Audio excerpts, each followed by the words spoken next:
Sabe aquele sentimento de irritação quando você quer muito uma coisa e parece que o seu parceiro ou parceira simplesmente não abrem a cabeça para entender e aceitar aquilo? Então, esse sentimento de irritação nesses momentos de um desejo intenso que não é acatado pelo outro é normal. O que não é normal é você descontar essa raiva, essa irritação, reagir com ela em cima da outra pessoa.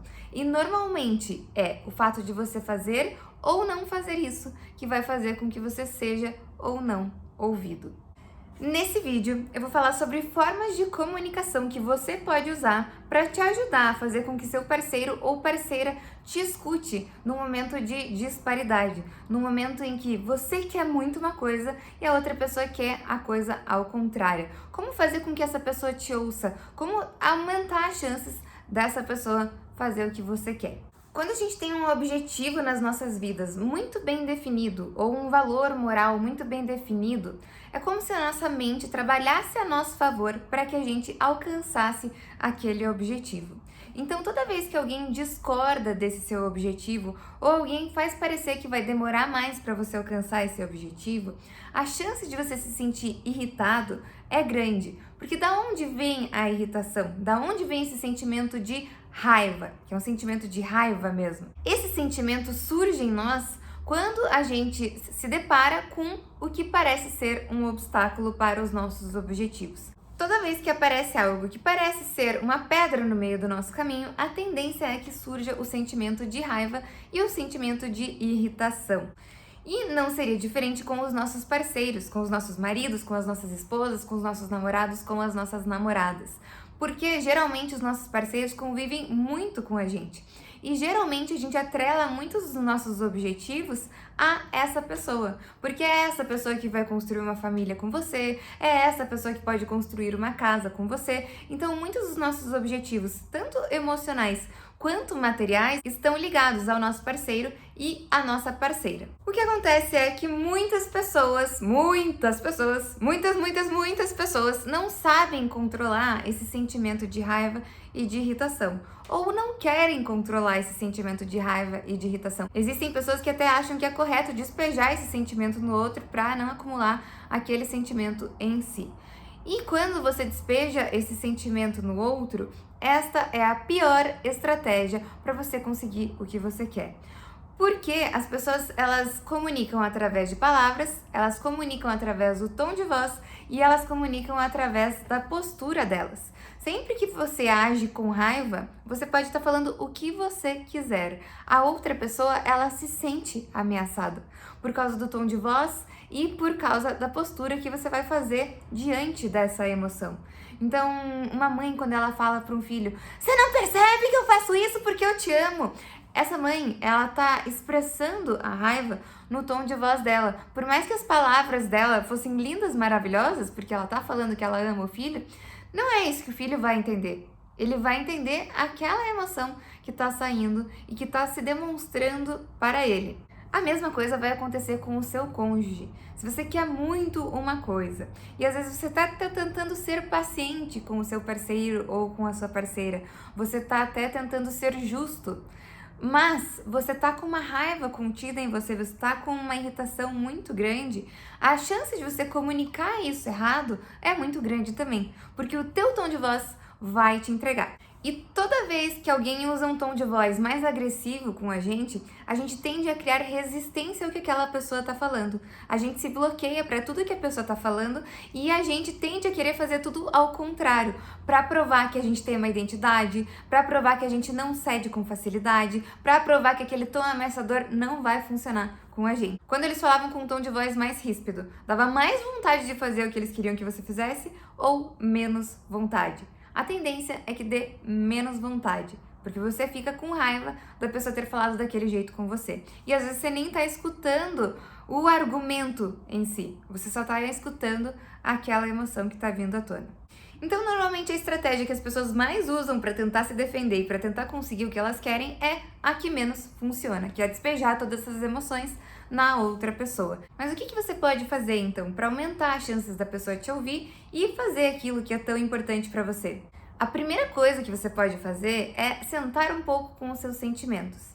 No momento de sentimentos intensos negativos, se afaste um pouco da pessoa, se isole um pouco com você mesmo, um pouco é algumas horas, tá? Não precisa nem ser um dia completo. E tente entender essas emoções. Como que você vai fazer isso? Você vai se deixar sentir elas, mas ao mesmo tempo você vai usar o seu racional com elas. Pense o seguinte: está certo eu sentir raiva nessa situação? Será que eu tô pronta para ter esse desejo que eu quero neste momento? Ou será que eu tô me desesperando por algo que talvez nem eu mesma esteja pronta para receber agora? Se pergunte como seria você no lugar da outra pessoa. Será que se eu estivesse passando por esse contexto que a pessoa está passando no momento de vida dela, eu não ia reagir igual? Será que se alguém falasse no tom de voz que eu estou usando com essa pessoa, eu também não me bloquearia para responder do jeito que ela quer, do jeito que ele quer? Ou não? Será que isso é muito importante mesmo para mim? Eu acho isso correto, mas eu não estou sabendo comunicar para o outro. E o meu tom de voz realmente passa dos limites. O meu tom de voz realmente está me sabotando nessa situação. Se fazer esse tipo de pergunta e de racionalização vai te ajudar a ter um pouco mais de empatia cognitiva. Você consegue se colocar no lugar da outra pessoa sem necessariamente sentir o que ela está sentindo, mas você consegue ter uma razão em relação a tudo aquilo que está acontecendo entre vocês dois. E às vezes só essa reflexão já faz você perceber que é tudo bobagem da sua cabeça, que você que está criando essas ideias, esses conceitos de como alguma coisa deveria acontecer e está gerando um grande problema no seu relacionamento.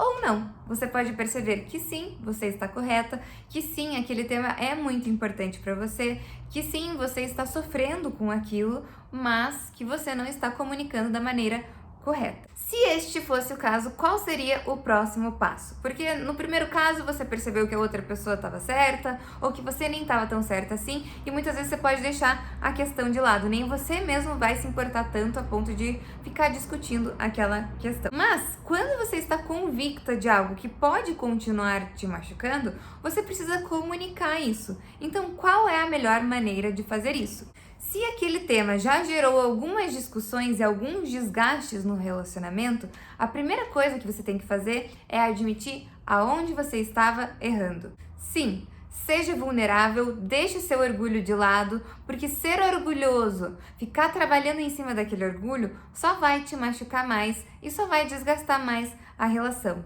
Não é porque o outro está errado que você também não está. Se você usou um tom de voz errado, por mais angustiante que esteja a situação, você precisa começar admitindo: realmente, eu falei de uma maneira muito ríspida com você, eu tentei te controlar, eu fui grosseira, eu não queria ter feito isso, me desculpe. Porque quando você é vulnerável, quando você admite os seus erros, você abre espaço para que o outro seja vulnerável também e para que o outro também admita os erros dele. E isso vai facilitar a comunicação entre vocês dois. Você começa assumindo as suas responsabilidades naquele relacionamento. Em um relacionamento, as pessoas tendem a errar com frequência, porque a gente não é perfeitos. Então é de vital importância você saber pedir desculpas. Isso é básico de um relacionamento saudável. Porque não tem problema você errar, mas você precisa saber admitir os seus erros. Feito isso, depois que você admitiu aonde você estava errando, aonde você pode trabalhar neste relacionamento, aí sim, você pode falar do que está te incomodando, mas nunca fale disso que está te incomodando atacando a pessoa, né? Você é preguiçoso, você nunca faz nada nessa casa, você é incompetente, você é grosseiro. Esse é um tipo de comunicação que agride e que já é um tipo de comunicação muito parecido com aquele do tom de voz ríspido. Faz com que a pessoa se feche, faz com que a pessoa não queira se identificar com aquilo que está falando, então ela não vai ouvir nada do que você falar. Fale sobre você, sobre como você se sentiu em determinada situação. Quando você não me avisa que você vai chegar mais tarde em casa, eu fico preocupada, eu fico ansiosa, eu não consigo me concentrar nas minhas coisas. Então não tem problema você chegar mais tarde de vez em quando, mas me avisa onde você tá. Você veja que esse tipo de comunicação está falando sobre como você se sente em determinada situação. Isso não quer dizer que necessariamente você esteja certo ou você esteja certa. Às vezes a gente vai ter emoções negativas que não vêm do nosso parceiro, que vêm de antigos traumas, que vêm de rejeições que a gente teve na infância, que vêm de vícios emocionais que a gente tem. E quando a gente comunica isso, quando a gente comunica esse tipo de sentimento, a gente está demonstrando uma vulnerabilidade que vai fazer com que o outro possa ou se defender ou entender a situação. Muitas vezes, numa comunicação saudável, o seu parceiro ou a sua parceira, eles não vão concordar com o que você está falando, porque naquele mesmo tipo de situação, eles não se sentiriam mal. Então, quando você for se comunicar, você vai se comunicar para ganhar. Mas você não vai se comunicar para ganhar o argumento, para fazer com que o outro concorde com você. Você vai se comunicar para ganhar naquele relacionamento. E nem sempre ganhar no relacionamento é ganhar o argumento. Às vezes você percebe que abrir mão daquela ideia fixa que estava na tua mente e que está te incomodando vai te fazer melhor do que fazer com que o outro concorde com você. Às vezes o outro pode até ceder para um comportamento que você quer. Mas às vezes aquele comportamento que o outro cedeu vai fazer mal para vocês dois. Vamos supor que você se sentisse mal todo final de semana que o seu parceiro ou parceira saísse sem você. Você veja que se esse parceiro concordar em te fazer se sentir melhor, ele está criando uma dependência emocional, porque ele não pode mais ter nada na vida dele fora você. E você provavelmente não teria nada na sua vida fora ele em todos os finais de semana, o que vira um vício na relação e não é saudável. E tem muita gente que quando o parceiro sai no final de semana se sente mal, se sente ansiosa, se sente rejeitada e na verdade não é nada disso. Então, na hora de comunicar, lembre-se disso. Você quer ganhar no relacionamento e não no argumento. E o próximo passo é saber ouvir o que a pessoa está te falando. Não só escutar, as palavras vão entrar, mas você sabe ouvir. Você sabe tentar compreender o ponto de vista do outro? Você sabe tentar aceitar o ponto de vista do outro? Porque lembre, esse vídeo é para que as pessoas te aceitem melhor. Mas, se você não faz isso com ninguém, por que alguém vai fazer com você? Vamos supor que no seu relacionamento você está pedindo por uma maçã vermelha. Mas o seu parceiro não quer a maçã vermelha, ele quer uma maçã verde. E vocês começam essa discussão para que você tenha a maçã vermelha e ele quer a maçã verde. Será que abrir mão dessa maçã vermelha vai te fazer infeliz? Será que você aceitar essa maçã verde dele não poderia te trazer o mesmo nível de felicidade? Será que você não está se mantendo nessa discussão porque você acha que se você ceder para ele, você vai perder sua força no relacionamento? Porque se esse é o pensamento, você vai estar sempre competindo com a outra pessoa. E não, se você cede para as pessoas, você não perde a sua força, você ganha força. Porque você entende o que é realmente importante e o que é só uma questão de ego. E tudo que é só uma questão de ego é só porque você quer ganhar o argumento, é só porque você quer mostrar força no relacionamento, mas no fundo não faria diferença nenhuma para você e para sua felicidade, vai fazer mal pro relacionamento a longo prazo. Esqueça seu ego, deixa ele de lado e eu te garanto que você vai ser muito mais aceito e muito mais feliz no seu relacionamento. Um beijo e até o próximo vídeo.